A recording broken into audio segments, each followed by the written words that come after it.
안녕하세요, 최 박사입니다. 네. 어떻게 즐거운 설 명절 잘 보내셨는지 모르겠습니다. 코로나 때문에 움직이지 못하고 가족들을 만나지 못해서 정말 무료한 그러한 명절이었다라는 말들을 많이 듣습니다. 좋은 어떤 그러한 내용을 가지고 영상을 찍어야 되는데 그동안 좀 바쁜 관계로 영상을 찍지 못했습니다. 그리고 이제 오늘은 이제 조금 시간이 좀 났습니다. 그래서 이렇게 영상을 찍게 됩니다. 모쪼록 2021년도 한 해는 모든 분들에게 정말 행복과 희망 그리고 가족을 위한 어떤 그러한 보람된 그러한 한 해가 되기를 바라겠습니다. 자, 그러면 오늘은 또 어떤 주제를 가지고 이야기를 나눌까 제가 좀 생각을 좀 했습니다. 그러다가 뭐 어떤 기물을 소개를 할까 막 여러 가지 것들을 생각을 많이 했습니다. 그러다가 한 가지 맞아 전사인지 아닌지 정확하게 구분하는 방법을 몰라 하시는 분들이 많습니다. 그래서 오늘은 전사를 구분하는 방법에 대해서 좀 말씀을 드리고자 합니다.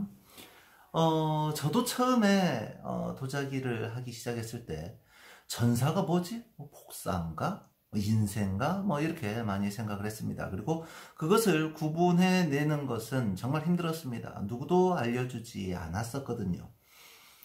그래서 그때 필요하다고 생각했던 것이 바로 뭐냐? 루페입니다.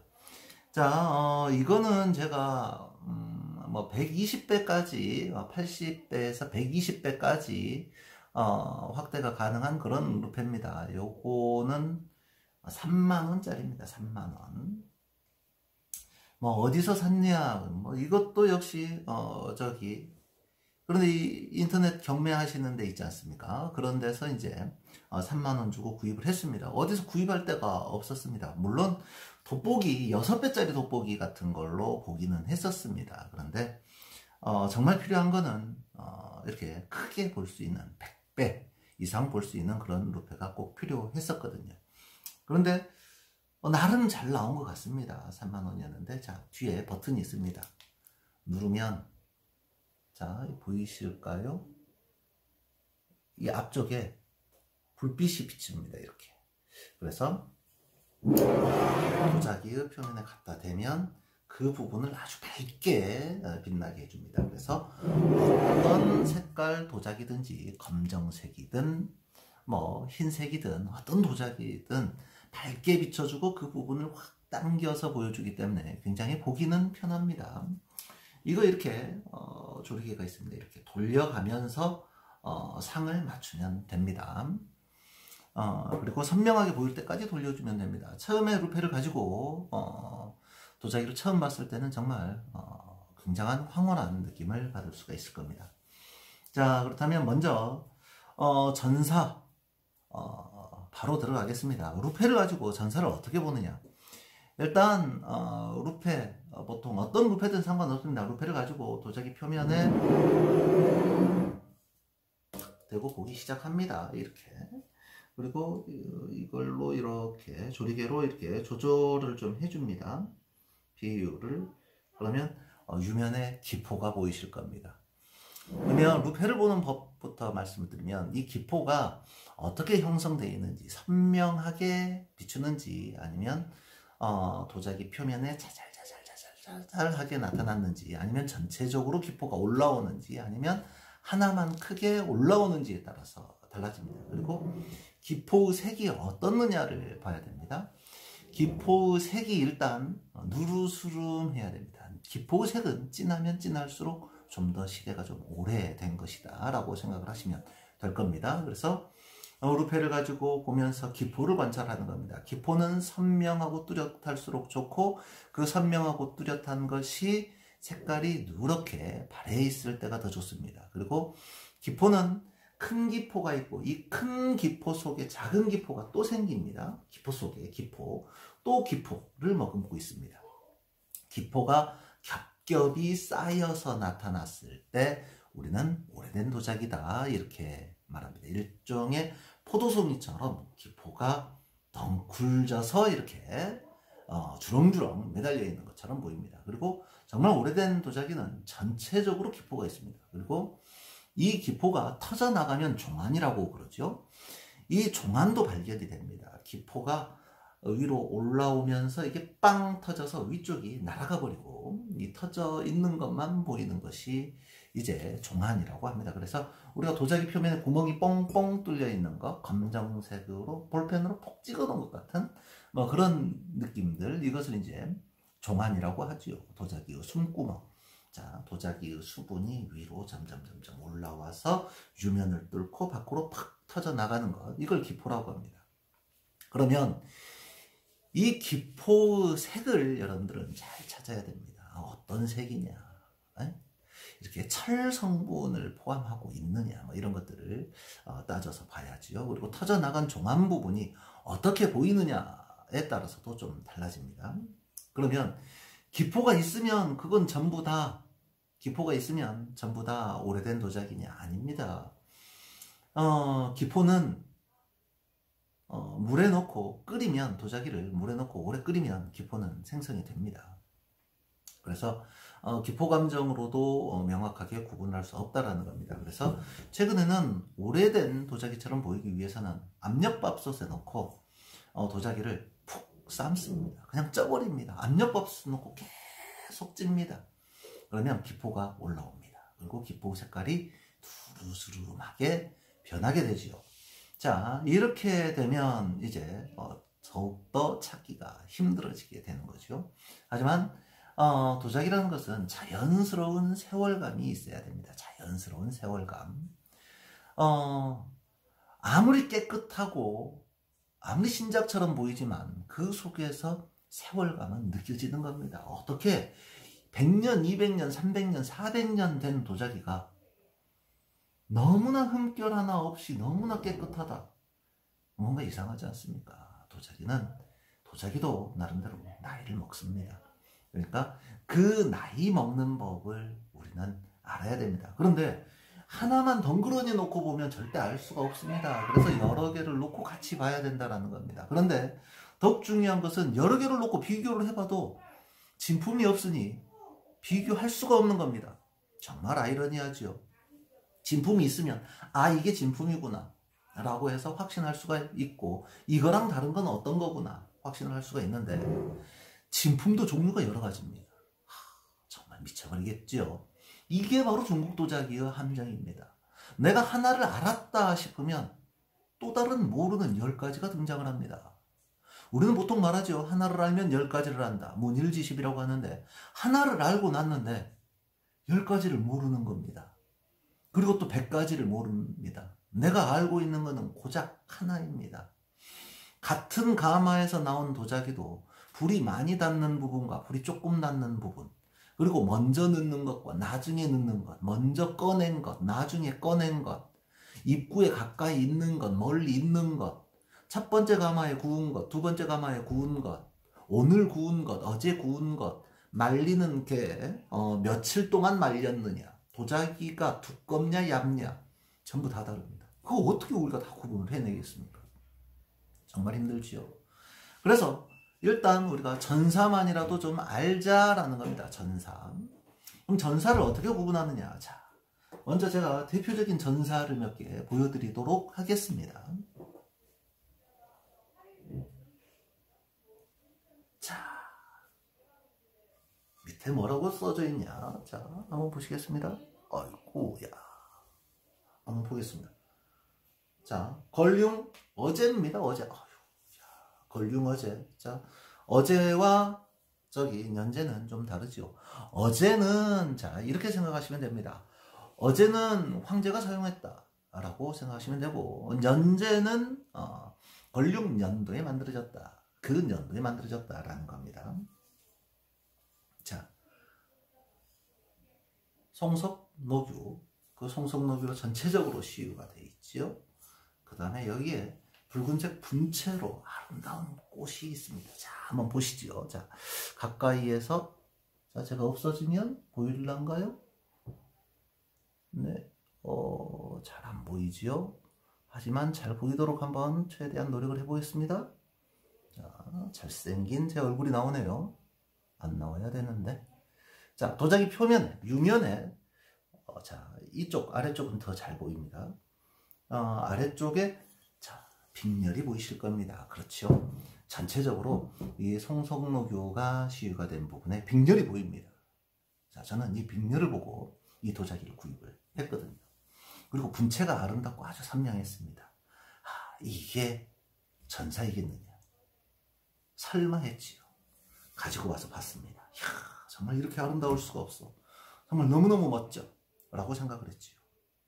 그리고 전체적으로 봤을 때, 이야, 이거 노란색 빛깔에도 빅렬이가 있구나. 자, 이렇게 생각을 했습니다. 그리고 저는 루페를 가지고 보기 시작합니다. 루페를 가지고 보면, 자, 전사가 가장 잘 나타나는 색깔이 좀 있습니다. 자, 이 보라색이죠, 보라색. 자, 이 보라색입니다. 이 보라색이 함정입니다. 보라색을 루페를 가지고 보기 시작하면, 자, 바둑판 있지 않습니까? 바둑판에 이 사각형의 그 양쪽 끝에 모서리, 이 바둑판 모양이 있는데, 이 바둑판에 선이 없다고 생각하십시오. 선이 없는 바둑판에 이 사각 귀퉁이에 점이 찍혀져 있습니다. 점이 점점. 이 점이 진한 부분에는 나타나지 않습니다. 그래서 색깔이 연해지는 부분이 있습니다. 색깔이 연해지는 부분. 자, 어떤 색이든 상관없습니다. 근데 보라색이 좀 잘 보입니다. 보라색으로 시유된 부분에 루페를 가지고 봅니다. 보면서 이렇게 루페를 이렇게 쭉 이동하면서 따라갑니다. 따라가면서 보라색 부분이나 뭐 색깔이 시유되어 있는 부분, 단색에서는 안 됩니다. 색깔이 옅어지는 부분이 있습니다. 진하고 옅어지는 부분을 계속 올라가는 겁니다. 계속 올라가다 보면 이거 뭐지? 보라색 점이 보이기 시작합니다. 연하게, 진하게, 더 진하게, 더 진하게. 자, 이렇게 점이 보이기 시작하죠. 그러면 눈으로 보면서 우와, 천사다. 자, 폭망이지요. 자, 천사입니다. 그리고 잘 찾아보시면 됩니다. 자, 이것도 제가 한번 찾아서 보여드리겠습니다. 전사는 반드시 오려 붙인 자국도 있습니다. 오려 붙인 자국이 남아 있어야 되는데, 자, 아무리 찾아도 오려 붙인 자국이 없는 것 같은데 어떻게 있을까요? 자, 여기에 있습니다. 단면이 마치 그림의 단면이 칼로 자른 듯 절삭이 되어 있습니다. 이거 잘 보일지 모르겠습니다. 자, 여기입니다. 여기 부분에 봐보면 꽃이 그려지다가 말고 싹 잘려 있습니다. 잘려 있고 남은 잎사귀가 이렇게 보입니다. 자, 요런 부분. 다음에 뭐 이런 부분이 한 군데서 발견되는 게 아닙니다. 몇 군데에서 발견이 됩니다. 이제 그쪽 라인으로 이렇게 오렸다라는 거지요. 전체적으로 이 그림은 전체적으로 많이 오려 붙이는 겁니다. 그러면 전사된 것을 어떻게 하느냐? 이걸 넣고 붙이고 전자레인지에 돌리면 탁 달라붙는답니다. 그리고 이 위에 유약을 전체적으로 한번 발라서 낮은 온도에 한번 구워내지요. 그러면 이게 마치 진짜 그림인 양 이렇게 나타나는 겁니다. 그래서 저기 이렇게 이런 전사가 있다라는 겁니다. 자, 찾아내기 힘듭니다. 분간해내기 힘듭니다. 정말 기술이 뛰어나거든요. 자, 이들의 솜씨는 정말 대박인 것 같습니다. 그렇죠? 자, 어쩜 이렇게 잘 만들어 놓고 이걸 전사로 할 생각을 했는지. 자, 하나 더 완벽하게 찾아낸 전사 부분을 한번 보여드리겠습니다. 자, 이쪽 나뭇잎은 끊어져 있습니다. 자, 요렇게 잎이 다 잘려 있고 이쪽으로 이렇게 이어 붙인 겁니다. 보이시지요? 자, 이렇게가 이어 붙인 부분입니다. 자, 어떻게 해야 잘 보이려나? 자,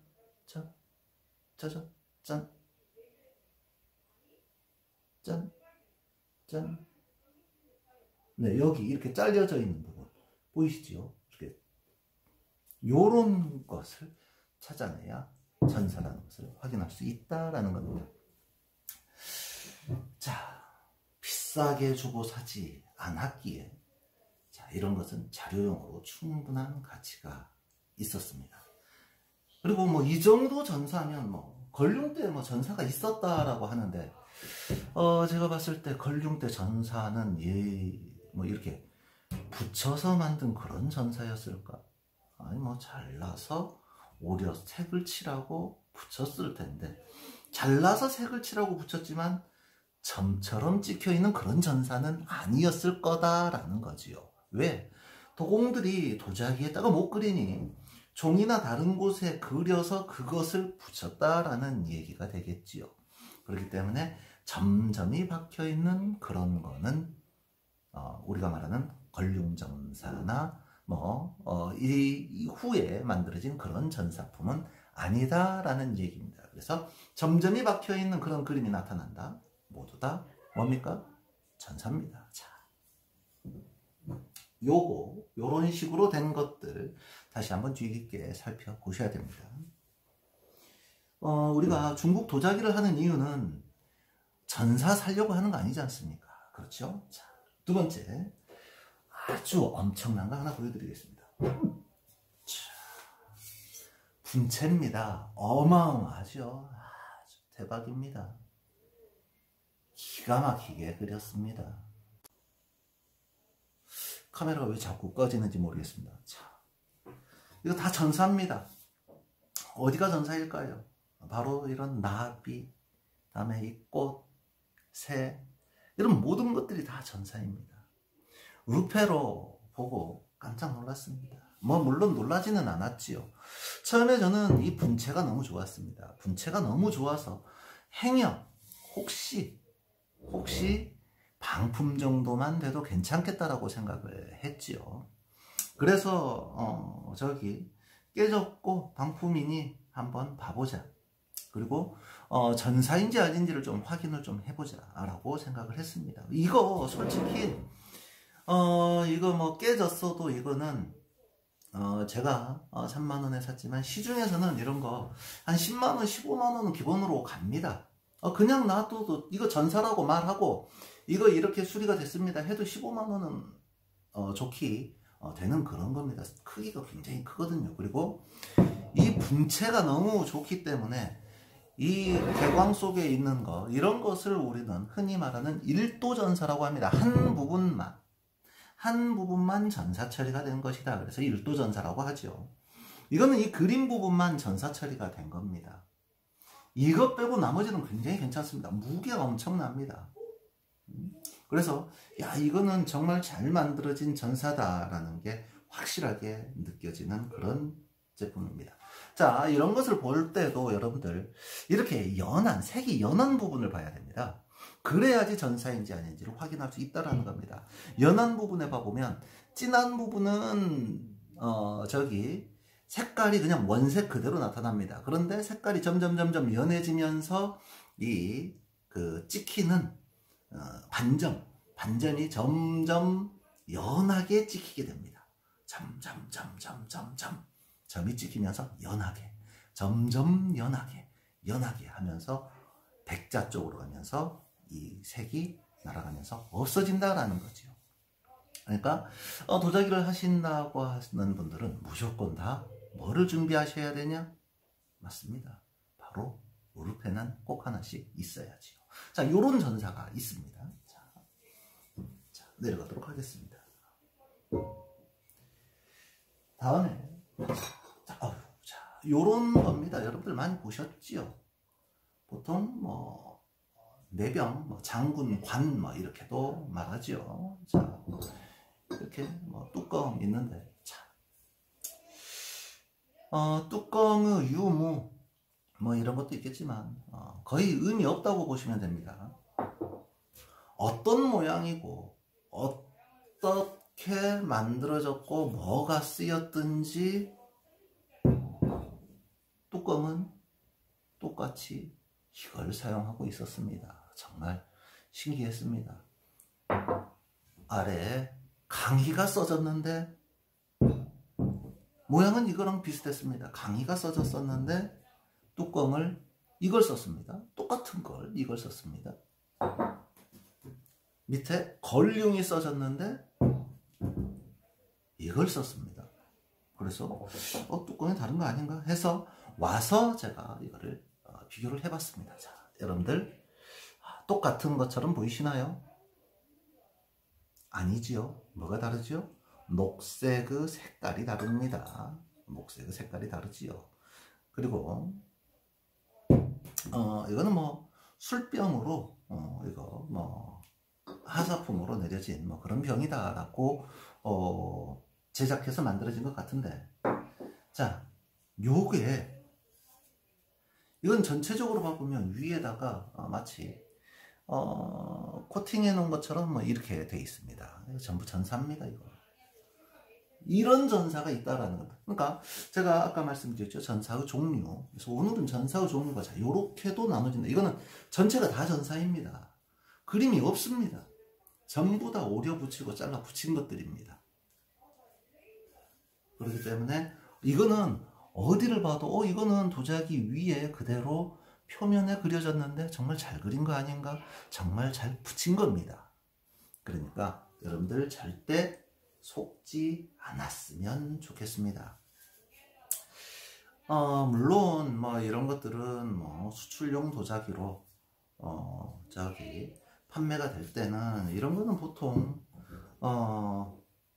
지금 인터넷상에서는 한 5만원 수준? 5만원에서 한 7만원? 뭐 그 정도 수준에서 거래가 되고 있죠. 근데 실질적으로는 뭐 물론 이런 것들이 크게 뭐 비싸게 팔면 절대 사면 안 됩니다. 이런 것들은 그냥 장식용이니까 야, 우리 집이 그냥 중국스럽다라는 것을 좀 보여주기 위해서 뭐 이런 것들을 그냥 갖다 놓는 정도의 작품이고, 이런 거 놔두면 뭐 좀 도자기 좀 볼 줄 아는 분들이 와서 보면 왜 이런 걸 놔뒀지?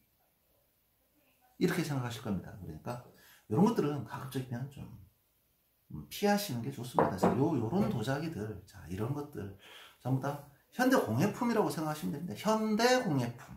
현대공예품 아셨죠? 그러니까 그렇다고 뭐 아주 뭐 초저가냐 뭐 그런 건 아니고 기형과 크기가 있으니 한 5만원 수준? 4, 5만원 수준? 뭐 그 정도의 가치 이상은 절대 나가지 않는다라는 거 아셨으면 좋겠습니다.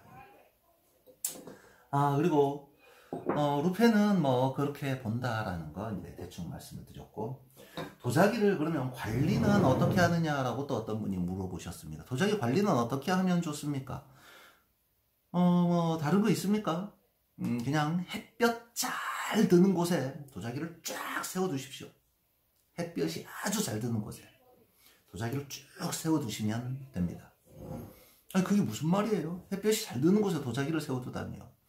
햇볕이 하루 종일 비추는 곳이면 더 좋습니다. 그런 곳에다가 도자기를 쭉 세워 두는 겁니다. 전화 받고 오겠습니다. 더 좋습니다. 그런 곳에. 네, 다시 돌아왔습니다. 전화가 자주 오지요. 굉장히 바쁜 사람입니다. 제가요. 어디까지 이야기했는지 잊어먹었습니다. 어디까지 이야기했죠? 도자기를 어떻게 관리하느냐. 햇빛이 드는 곳에 마당에 내놔도 됩니다. 그냥 쭉 놔두십시오. 그냥 한 1년간. 그러면 가짜는 색이 다 날아갈 겁니다. 가짜는 색이 다 날아가고 바래고 뭐 이럴 겁니다. 진품은 그대로 있을 겁니다. 그러면 색이 날아간 거는 그냥 날아가는 대로 그냥 버리시면 되고, 아니면 마당에다가 놔두고 거기다가 상추 심는다든지 그냥 뭐 고추 모종이라도 좀 키워 보시는 거, 뭐 그런 걸로 사용해도 괜찮을 겁니다. 그리고 뭐 이거 우스갯소리로 드린 겁니다. 이렇게 햇빛에 두면 요즘 만들어지는 현대도자기들은 뭐 색이 다 빠지게 돼 있습니다. 근데 이제 정말 진품들은 1200도 이상 1300도에서 구워지기 때문에 아주 단단한 화석처럼 돌처럼 이렇게 돼버립니다. 그래서 이런 것들은 색이 빠질 일이 없지요. 그러면 이제 헝겊으로 이제 잘 닦아 주시면 됩니다. 약간의 뭐 들기름 같은 거 살짝 아니면 베이비 오일 같은 거 살짝, 많이 묻히면 안 되죠. 살짝 해서 그냥 닦아주면, 이제 너무 기름 뭐 베이비 오일 같은 거 발라주면 너무 미끌미끌해서 좀, 그래서 그냥 뭐 그런 것 말고 그냥 물티슈로 깨끗이 닦거나 아니면 물로 씻습니다. 물로 씻어서 표면을 깨끗이 마른 헝겊으로 깨끗이 닦아주시면 그게 가장 좋은 것 같습니다. 저는 도자기를 보관을 따로 어떻게 하느냐, 뭐 보관법이 뭐 있겠습니까? 그냥 높은 곳에 올리지 말고 떨어지면 깨집니다. 그리고 너무 바닥에 두지 마십시오. 발에 채이면 깨집니다. 그러니까 그것만 주의해서 적당한 눈높이에서 볼 수 있을 만큼만 두고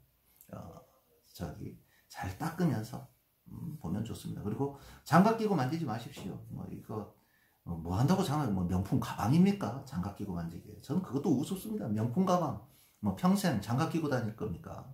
그거 만질 때 막 흰 장갑 끼고 막 백화점도 마찬가지입니다. 하여튼 장갑 끼지 마시고 그냥 손으로 이렇게 만지면서 촉감도 느껴보시고 하면 정말 즐거운 도자기의 세계가 되지 않을까 싶습니다. 자, 그리고 다음 영상 소개 한번 하겠습니다. 다음 영상은 제가 명품 소개를 좀 하겠습니다. 여러분들에게 어쩌면 대박이 날 수 있는 그런 기회가 될 수도 있습니다. 다음 영상을 잘 보시면 제가 어떤 걸 사라는지 말씀을 드리겠습니다. 그걸 사시면 대박이 됩니다. 제가 슬쩍 보여드릴까 생각을 했었는데 슬쩍 보여드리면 다음 영상을 안 보실 것 같아서 다음 영상으로 확인하시기 바랍니다. 감사합니다. 최 박사였습니다.